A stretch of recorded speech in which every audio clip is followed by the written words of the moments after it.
1 Samuel chapter 30. David and his men reached Ziklag on the third day. Now the Amalekites had raided the Negev and Ziklag. They had attacked Ziklag and burned it, and had taken captive the women who were in it, both young and old. They killed none of them, but carried them off as they went on their way. When David and his men reached Ziklag, they found it destroyed by fire, and their wives and sons and daughters taken captive. So David and his men wept aloud until they had no strength left to weep. David's 2 wives had been captured, Ahinoam of Jezreel and Abigail, the widow of Nabal of Carmel. David was greatly distressed because the men were talking of stoning him. Each one was bitter in spirit because of his sons and daughters. But David found strength in the Lord his God. Then David said to Abiathar the priest, the son of Ahimelech, "Bring me the ephod." Abiathar brought it to him, and David inquired of the Lord, "Shall I pursue this raiding party? Will I overtake them?" "Pursue them," he answered. "You will certainly overtake them and succeed in the rescue." David and the 600 men with him came to the Bezor valley, where some stayed behind. 200 of them were too exhausted to cross the valley, but David and the other 400 continued the pursuit. They found an Egyptian in a field and brought him to David. They gave him water to drink and food to eat, part of a cake of pressed figs and 2 cakes of raisins. He ate and was revived, for he had not eaten any food or drunk any water for 3 days and 3 nights. David asked him, "Who do you belong to? Where do you come from?" He said, "I am an Egyptian, the slave of an Amalekite.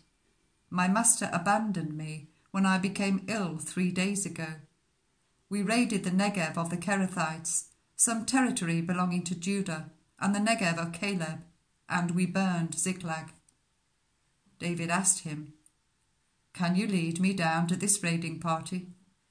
He answered, "Swear to me before God that you will not kill me or hand me over to my master, and I will take you down to them."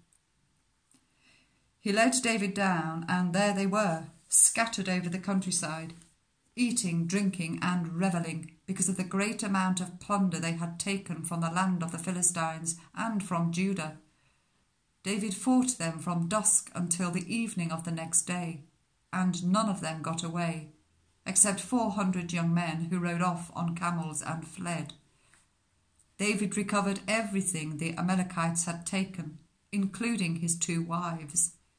Nothing was missing, young or old, boy or girl, plunder or anything else they had taken. David brought everything back. He took all the flocks and herds, and his men drove them ahead of the other livestock, saying, "This is David's plunder." Then David came to the 200 men who had been too exhausted to follow him and who were left behind at the Bezor valley. They came out to meet David and the men with him. As David and his men approached, he asked them how they were. But all the evil men and troublemakers amongst David's followers said, "Because they did not go out with us, we will not share with them the plunder we recovered. However, each man may take his wife and children and go." David replied, "No, my brothers, you must not do that with what the Lord has given us. He has protected us and delivered into our hands the raiding party that came against us. Who will listen to what you say? The share of the man who stayed with the supplies is to be the same as that of him who went down to the battle. All share alike." David made this a statute and ordinance for Israel from that day to this. When David reached Ziklag, he sent some of the plunder to the elders of Judah, who were his friends, saying, "Here is a gift for you from the plunder of the Lord's enemies." David sent it to those who were in Bethel, Ramoth Negev and Jattir, to those in Aroer, Sifmoth, Eshtemoa, and Rechau, to those in the towns of the Jerahmeelites and the Kenites, to those in Hormah, Bor-Ashan, Athak, and Hebron, and to those in all the other places where he and his men had roamed,